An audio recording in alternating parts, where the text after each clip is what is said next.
Hello दोस्तों, आज हम शुरू करने वाले हैं यूपी पुलिस कांस्टेबल के लिए वर्णमाला के प्रश्नों को, जिसमें पहला प्रश्न है हिंदी भाषा में कितने व्यंजन हैं। तो इसका बी ऑप्शन सही हो जाएगा 33। केंद्रीय हिंदी निर्देशालय द्वारा प्रस्तुत मानक हिंदी वर्णमाला में व्यंजनों की संख्या 33 है, जिसमें 25 स्पर्श व्यंजन, 4 अंतस्थ व्यंजन और 4 उष्म व्यंजन आते हैं।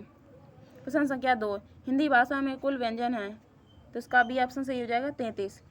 हिंदी भाषा में 33 मूल व्यंजन है, जिसमें का वर्ग, चा वर्ग, टा वर्ग, ता वर्ग, पा वर्ग। प्रत्येक में 5 व्यंजन, इस प्रकार 25 व्यंजन होते हैं और 4 अंतस्थ व्यंजन या रा ला वा और 4 उष्म व्यंजन सा हा।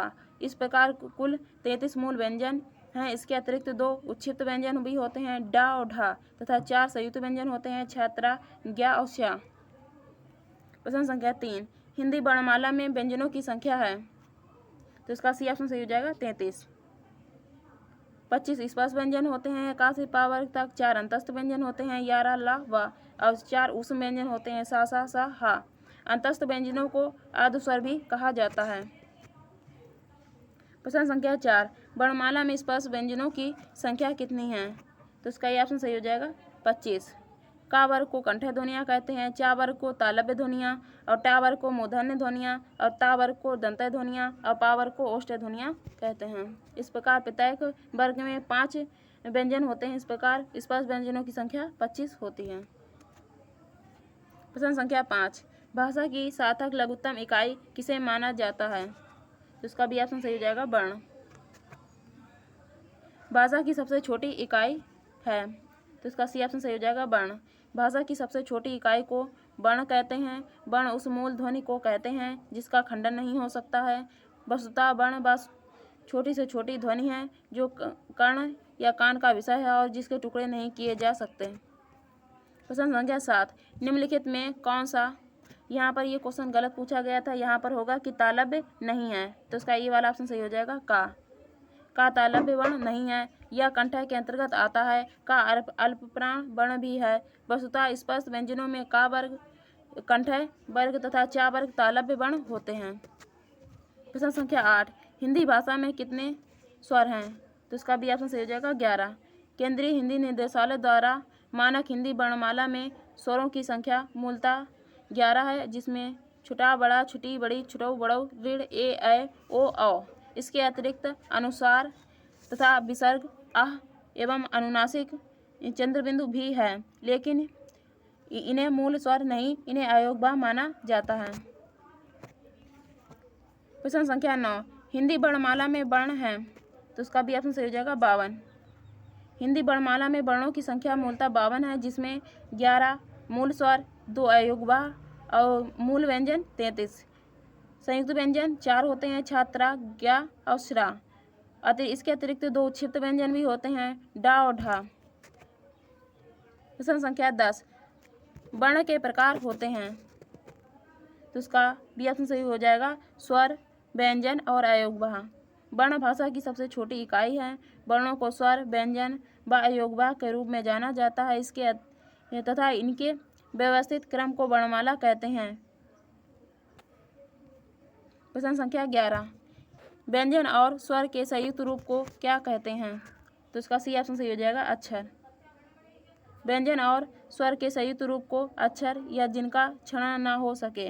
वस्तुतः ध्वनि को व्याकरण में अक्षर कहा जाता है। वर्णों का सार्थक क्रम जो निश्चित अर्थ दे उसे शब्द कहते हैं। 2 या 2 से अधिक शब्दों के सार्थक समूह को निश्चित अर्थ दे उसे वाक्य कहते हैं। प्रश्न संख्या 12, वर्णमाला किसे कहेंगे। तो इसका डी ऑप्शन सही हो जाएगा वर्णों के व्यवस्थित क्रम को। वर्ण या अक्षर उस ध्वनि को कहते हैं जिसके टुकड़े नहीं हो सकते हैं, अर्थात यह भाषा की सबसे छोटी इकाई है। व्यंजन और स्वर के संयुक्त रूप को अक्षर कहते हैं। वर्णमाला के व्यवस्थित समूह को वर्णमाला कहते हैं।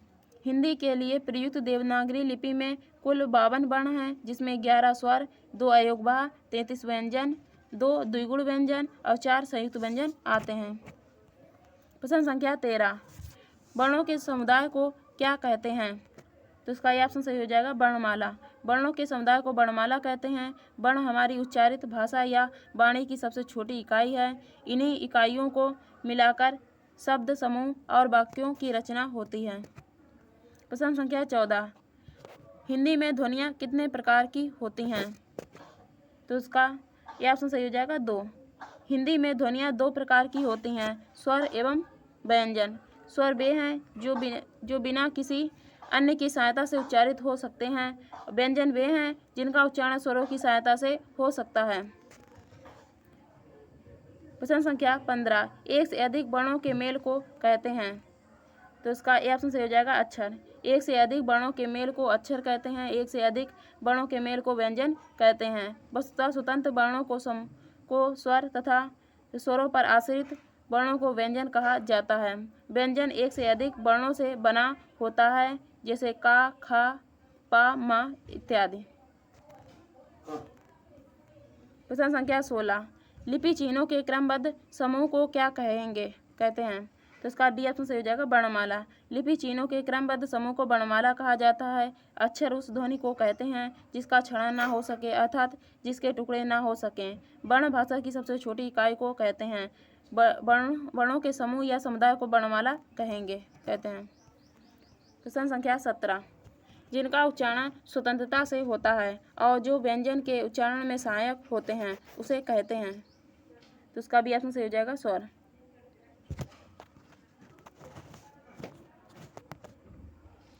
जिस वर्ण का उच्चारण स्वतंत्रता से होता है और जो व्यंजनों के उच्चारण में सहायक होते हैं उन्हें स्वर कहा जाता है। व्यंजन एक से अधिक वर्णों का मेल है जो स्वरों की सहायता से उच्चारित होते हैं। विसर्ग का प्रयोग तत्सम शब्दों में होता है तथा यह स्वर के बाद आता है। संज्ञा उस विकारी शब्द को कहते हैं जिससे किसी विशेष वस्तु, भाव और जीव के नाम का बोध हो। प्रश्न संख्या 18, सभी स्वर होते हैं। तो उसका डी ऑप्शन सही हो जाएगा अल्प प्राण। अल्प प्राण में हकार जैसी ध्वनि नहीं निकलती है। महाप्राण में हकार जैसी ध्वनि निकलती है। अल्प प्राण वर्णों के उच्चारण में कम श्रम करना पड़ता है। महाप्राण वर्णों के उच्चारण में अधिक श्रम करना पड़ता है क्योंकि श्वास अधिक निकलती है। सभी स्वर, वर्ण और प्रत्येक स्पर्श व्यंजन का पहला, तीसरा व पांचवा वर्ण अंतस्थ व्यंजन अल्पप्राण होते हैं। प्रत्येक स्पर्श वर्ग का दूसरा, चौथा तथा सभी ऊष्म वर्ण महाप्राण होते हैं। प्रश्न संख्या 19, हिंदी भाषा में ह्रस्व स्वरों की संख्या कितनी है। तो इसका भी ऑप्शन सही हो जाएगा 4। जिन स्वरों की उत्पत्ति दूसरे स्वरों से नहीं होती वे ह्रस्व स्वर कहलाते हैं। ये 4 होते हैं, आ, ई, उ, ऋ। प्रश्न संख्या 20, निम्न में दीर्घ स्वर कौन सा है। तो इसका ये ऑप्शन सही हो जाएगा आ। हिंदी में स्वर वर्णों की संख्या 11 है। इन्हें 3 वर्णों में बांटा गया है, ह्रस्व स्वर, दीर्घ स्वर, संयुक्त स्वर। ह्रस्व स्वर के अंतर्गत आ, ई, उ, ऋ।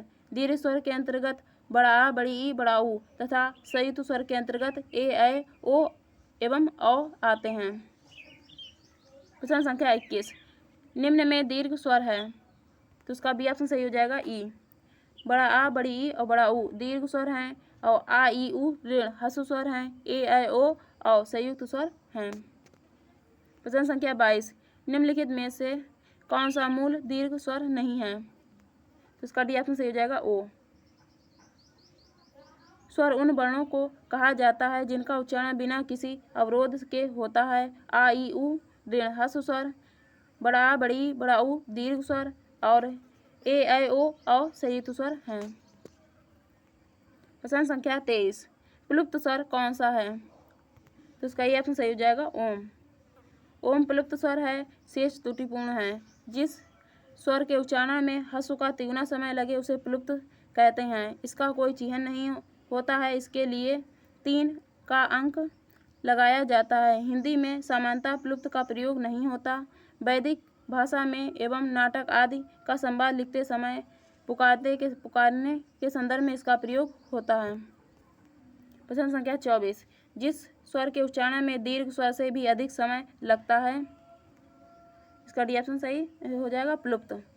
प्लुप्त स्वर के उच्चारण में दीर्घ स्वर से भी अधिक समय लगता है। इसका कोई चिह्न नहीं होता, इसके लिए 3 अंक लगाया जाता है। जैसे ओम, संवाद आदि लिखते समय पुकारते, चीखते इत्यादि का भाव प्रकट करने के लिए प्लुप्त स्वर का प्रयोग किया जाता है। प्रश्न संख्या 25, जिन स्वरों के उच्चारण में 2 मात्राओं से अधिक समय लगे वे कहलाते हैं। तो इसका भी ऑप्शन सही हो जाएगा प्लुप्त स्वर। जिन स्वरों के उच्चारण में 2 मात्राओं से अधिक समय लगे वे प्लुप्त कहलाते हैं। जिन स्वरों के उच्चारण में दीर्घ स्वर से भी अधिक समय लगता है प्रायः इनका प्रयोग दूर से पुकारने के लिए किया जाता है, जैसे हे राम, ओम इत्यादि। इसे त्रिमात्रिक स्वर भी कहते हैं। प्रश्न संख्या 26। हिंदी स्वरों का वर्गीकरण जब जीभ के भाग के आधार पर किया जाता है तो निम्नलिखित में से कौन सा भेद इसके अंतर्गत नहीं आएगा? तो इसका डी ऑप्शन सही हो जाएगा विव्रत स्वर। स्वर उच्चारण में जीभ का अग्र, मध्य अथवा पक्ष भाग सहायक सिद्ध होता है। इसी आधार पर हिंदी स्वरों को 3 भागों में विभाजित किया जा सकता है: अग्र स्वर, मध्य स्वर, पक्ष स्वर। मुख खुलने की स्थिति के आधार पर स्वर के 4 भेद होते हैं: विव्रत, अर्धविव्रत, अर्धसंवृत और संवृत। प्रश्न संख्या 27। मध्य स्वर कहते हैं। तो इसका डी ऑप्शन सही हो जाएगा आ को। जीभ के मध्य भाग के ऊपर उठने से जिन स्वरों का उच्चारण होता है उसे मध्य स्वर कहते हैं। हिंदी का आ मध्य स्वर है। प्रश्न संख्या 28। भाषा विज्ञान की दृष्टि से ऊ किस प्रकार का स्वर है? तो इसका डी ऑप्शन सही हो जाएगा पक्ष संवृत। भाषा विज्ञान की दृष्टि से ऊ के उच्चारण में जीभ का पक्ष भाग काम करता है, अतः यह पक्ष स्वर है। ऊ के उच्चारण में ओष्ठ्य, व्रतमुखी या गोलाकार तथा जीभ ऊपर उठने के कारण संवृत स्वर भी होता है। संवृत स्वर। निम्नलिखित में से कौन सा स्वर संवृत है? तो इसका सी ऑप्शन सही हो जाएगा ई। संवृत वे स्वर होते हैं जिनका उच्चारण में मुख विवर यानी छिद्र लगभग बंद रहता है, जैसे ई, ऊ। ये सभी संवृत स्वर होते हैं। प्रश्न संख्या 30।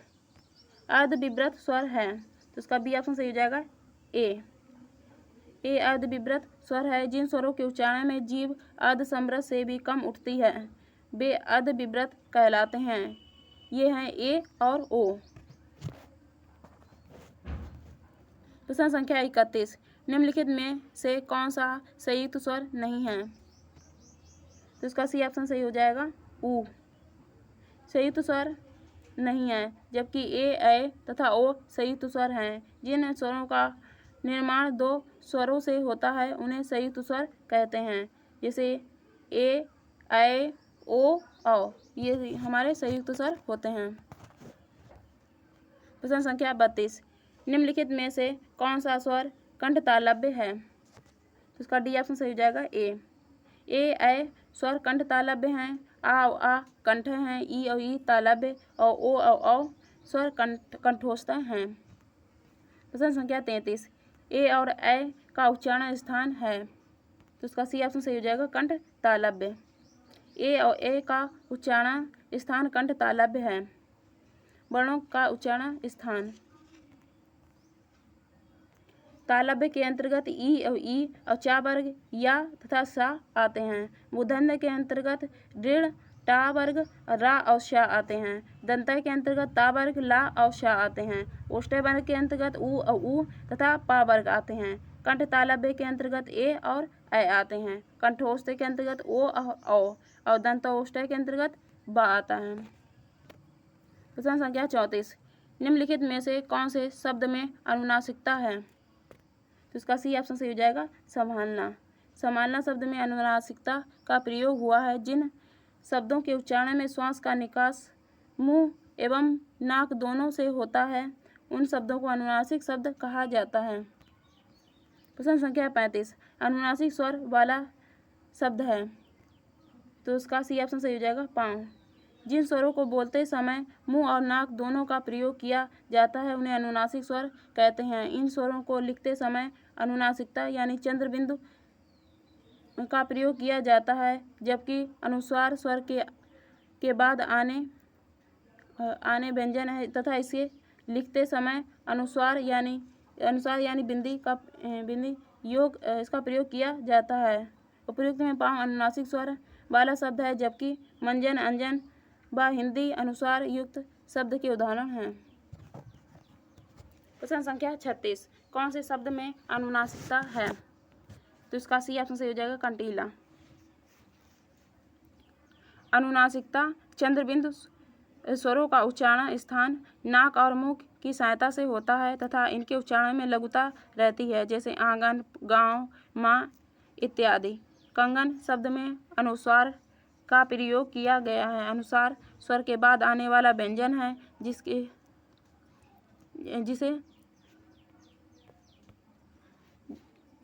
ध्वनि नाक से निकलती है। कंगन, लंगूर, कंचन, मंचन इत्यादि।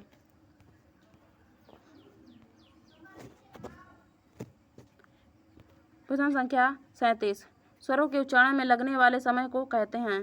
तो इसका ये ऑप्शन सही हो जाएगा, मात्रा। स्वरों के उच्चारण में लगने वाले समय को मात्रा कहते हैं। मात्रा या उच्चारण के आधार पर स्वर 3 प्रकार के होते हैं: ह्रस्व स्वर, दीर्घ स्वर तथा प्लुप्त स्वर। प्रश्न संख्या 38, जिन ध्वनियों के उच्चारण में श्वास वायु बिना किसी रुकावट के मुंह से निकलती है उसे कहते हैं। तो इसका भी ऑप्शन सही हो जाएगा, स्वर। जिन ध्वनियों के उच्चारण में श्वास वायु बिना किसी रुकावट के मुंह से निकलती है उसे स्वर कहते हैं। इन वर्णों के उच्चारण बिना किसी दूसरे वर्ण की सहायता से होता है। प्रश्न संख्या 39, स्वर किसका भेद है? तो इसका सी ऑप्शन सही हो जाएगा, वर्ण। हिंदी वर्णमाला में 2 वर्णों में विभाजित किया गया है, स्वर तथा व्यंजन। संधि के 3 प्रकार होते हैं: स्वर संधि, व्यंजन संधि तथा विसर्ग संधि। किंतु यदि केवल स्वर की बात की जाए तो यह वर्णों के विभाजन का ही अर्थ प्रकट करता है। प्रश्न संख्या 40, मात्रा स्वर को क्या कहते हैं? तो इसका भी ऑप्शन सही हो जाएगा, समरूप, जिसे ग्रैफिम कहते हैं। नागरी लिपि में मात्रा पद्धति, ये मात्राएं स्वरों के चिह्न होती हैं। जब कोई व्यंजन किसी स्वर के साथ आता है तब उसके साथ पूरा स्वर नहीं लिखा जाता, केवल स्वर की मात्रा लिखी जाती है। मात्रा स्वर की समरूप यानी ग्रैफिम कही जाती है। प्रश्न संख्या 41, ओ और औ किस प्रकार के वर्ण हैं? तो इसका डी ऑप्शन सही हो जाएगा, कंठोष्ठ है। ओ तथा औ कंठोष्ठ वर्ण हैं। ओ को अर्ध संवृत तथा औ को अर्ध विवृत कहते हैं, स्वर कहते हैं। वस्तुतः कंठ द्वारा जीभ और ओष्ठों के स्पर्श से बोले जाने वाले वर्णों को कंठोष्ठ वर्ण कहते हैं। दांत से जीभ और ओठों के स्पर्श से बोला जाने वाला वर्ण दंतोष्ठ कहलाता है। हिंदी वर्णमाला में केवल वह वर्ण ही दंतोष्ठ है। मूर्धा और जीभ के स्पर्श से बोले जाने वाले वर्णों को मूर्धन्य कहते हैं। तालु और जीभ के स्पर्श से बोले जाने वाले वर्णों को तालव्य वर्ण कहते हैं। प्रश्न संख्या 42, हिंदी वर्ण का उच्चारण स्थान कंठ तालु है। तो इसका डी ऑप्शन सही हो जाएगा, ऐ वर्ण का उच्चारण स्थान कंठ और तालु दोनों हैं, अर्थात कंठ तालव्य वर्ण है। प्रश्न संख्या 43, कंठ तालव्य कौन सा है? तो इसका सी ऑप्शन सही हो जाएगा, ए और ऐ। ए और ए कंठ तालव्य हैं, ऊ और ऊ ओष्ठ हैं, रा और शा मूर्धन्य और आ और आ कंठ ध्वनियाँ हैं। प्रश्न संख्या 44, ऐ के उच्चारण स्थान का नाम है। इसका डी ऑप्शन सही हो जाएगा, कंठ तालव्य। ऐ के उच्चारण कंठ तालव्य से होता है। ऐ अर्धसंवृत स्वर है। प्रश्न संख्या 45, स्वर ए ऐ का उच्चारण स्थान कौन सा है? तो इसका सी ऑप्शन सही हो जाएगा, कंठ तालव्य। कंठ और तालु में जीभ के स्पर्श से बोले जाने वाले वर्ण कंठ तालव्य हैं। ये हैं ए और ऐ। ए ऐ दोनों कंठ तालव्य स्वर हैं। प्रश्न संख्या 46, मात्रा के आधार पर स्वर कितने प्रकार के होते हैं? तो इसका बी ऑप्शन सही हो जाएगा, 3। मात्रा के आधार पर स्वर 3 प्रकार के होते हैं।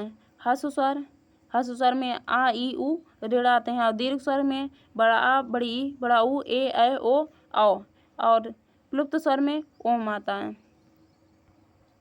प्रश्न संख्या 47, वर्ण तालिका के अनुसार ह्रस्व, दीर्घ और प्लुप्त क्या हैं? तो इसका ये ऑप्शन सही हो जाएगा, स्वर। उच्चारण के समय की दृष्टि से स्वर के 3 भेद हैं: ह्रस्व स्वर, दीर्घ स्वर, प्लुप्त स्वर। जिन स्वरों के उच्चारण में कम समय लगता है उन्हें ह्रस्व स्वर कहते हैं। ये होते हैं आ ई उ ऋण। जिन स्वरों के उच्चारण में ह्रस्व स्वरों से अधिक समय लगता है उन्हें दीर्घ कहते हैं। बड़ा ई, बड़ा ऊ, ए ओ औ कहते हैं। जिन स्वरों के उच्चारण में दीर्घ स्वरों से अधिक समय लगता है उन्हें प्लुप्त स्वर कहते हैं। जैसे सुनो। प्रश्न संख्या 48। जिनकी ध्वनि केवल मुंह से निकलती है वे हैं। इसका डी ऑप्शन सही हो जाएगा निरानुनासिक स्वर। जिन स्वरों के उच्चारण में वायु केवल मुंह से निकलती है तो उन्हें मौखिक या निरानुनासिक स्वर कहते हैं। जैसे आ औ ई ऊ ए ओ औ। स्वरों का वर्गीकरण।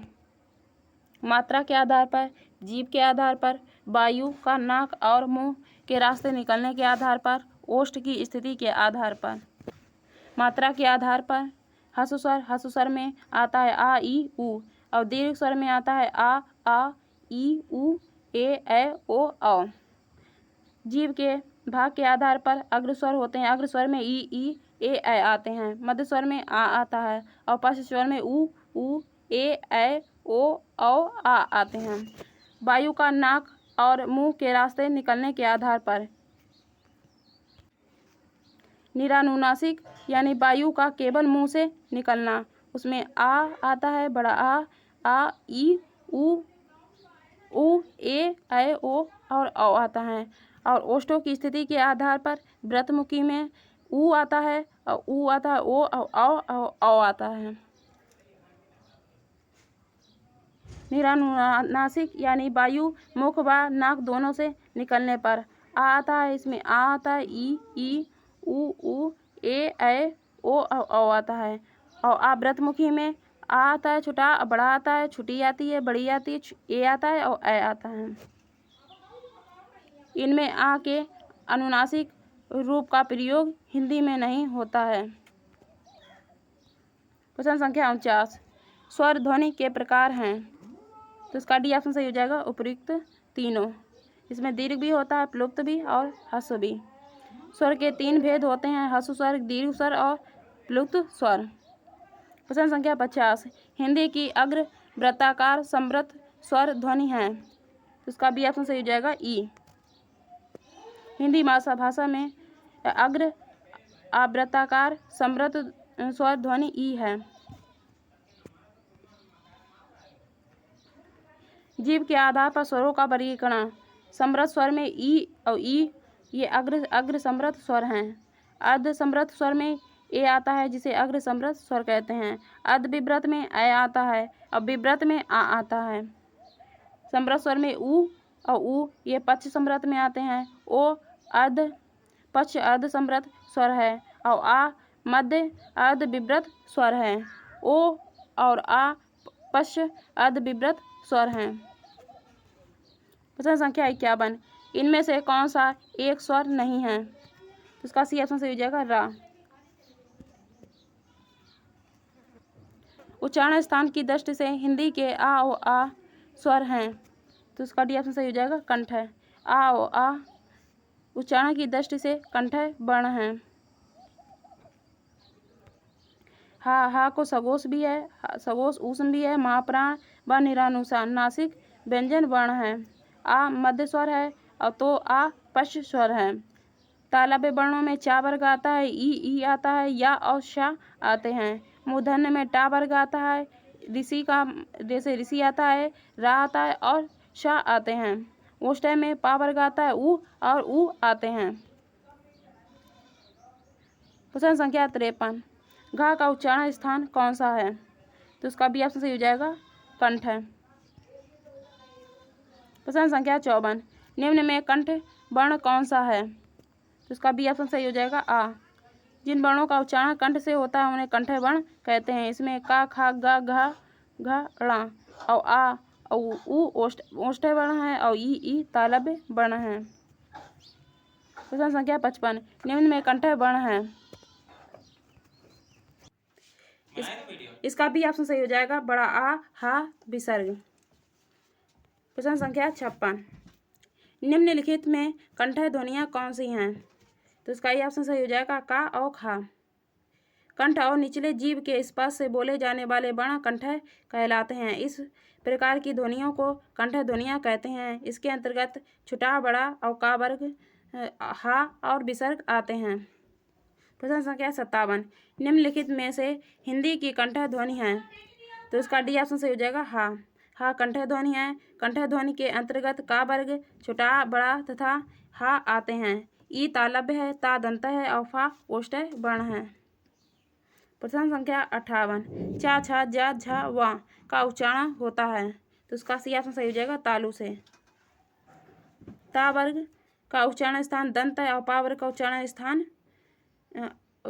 स्थान ओठ से होता है। प्रश्न संख्या 59, निम्नलिखित व्यंजनों में से कौन से व्यंजन का उच्चारण तालु से होता है, तो इसका सी ऑप्शन सही हो जाएगा छा। प्रश्न संख्या 60, सा का उच्चारण स्थान है, तो इसका बी ऑप्शन सही हो जाएगा तालु।